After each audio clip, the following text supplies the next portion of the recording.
All right, decided to go a little, I guess, somewhat extreme here with the size, a really long handguard on this blaster. But I definitely like how it turned out.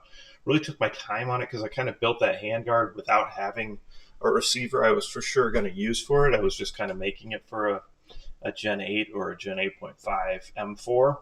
And eventually I just decided to actually open up a stock Gen 8 and replace everything.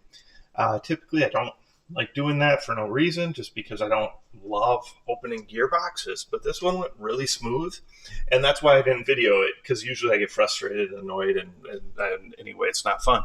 But this one went great. So this gearbox, I replaced everything inside it. So I went to metal gears, replaced the cylinder, the nozzle, O-ring, spring, just an M95 because that's what I had available.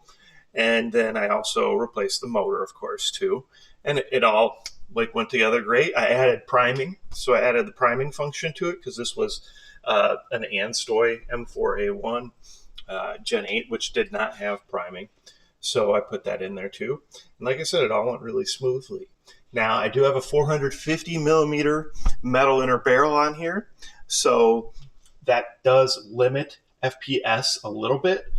Just when you go to that long of a barrel, it's just hard for your cylinder to move enough air, essentially, right, to get it crazy FPS.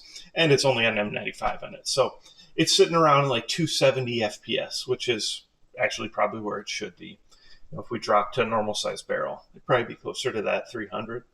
But that's okay. That's what I had to put in here. And actually, I was just more happy how smoothly the whole gearbox upgrade went, so I didn't even care. I was just glad to see that go successful. But anyway, what we've done here is obviously we just got a stock here. This was actually from an FJS MK8. I just wanted to reuse it for the color purposes, essentially, and it's a nice looking stock. You can see we've got a paracord sling attached to it. I'll show you the sling points when I flip it over to the other side.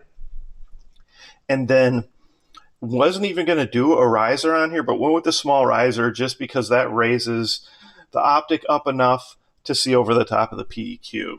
And little canted risers to the side for flip down metal sights. I really like this rail grip that butts up right against the magwell like that, right? And then, so essentially what I did here is took two MK18 handguards and joined them together, right?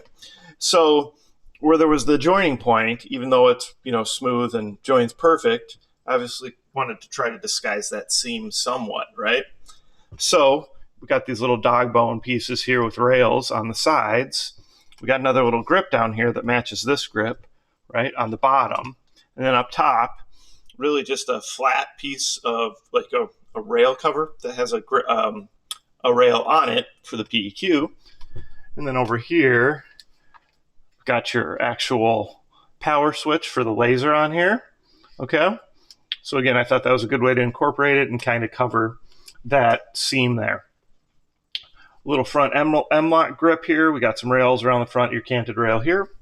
And then over here, this is what I'm talking about. We got a connection point, M-lock connection point added that allows me to put this type of connection on there. And then down at the back of the stock, it actually has a connection point right there too. So I really think it turned out nice. It's definitely a large, long blaster, but that's okay. That's what I was kind of going for. So actually what I have is the metal barrel, inner barrel terminates right about here, right? So there's a threaded tip on it. There's a metal outer inner barrel and then threaded tip. And then you've got this fake suppressor that is recessed in to right about here. So it's a thinner piece until you reach here, and then it's got this bigger piece out front with kind of that mesh wire look to it. So I definitely like it, just maybe a little too long for some of you.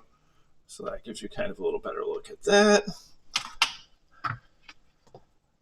But overall, pretty happy with how it turned out. Because I was doing it without a receiver, I was really taking my time on painting out all the parts, so really gave them ample time and used acrylic spray paints, which are just easier to work with than the enamel ones too. So comments or questions, post them below. Let me know what you think. Of course, like, subscribe, share my channel with your friends, and participate in those monthly giveaways. Thanks.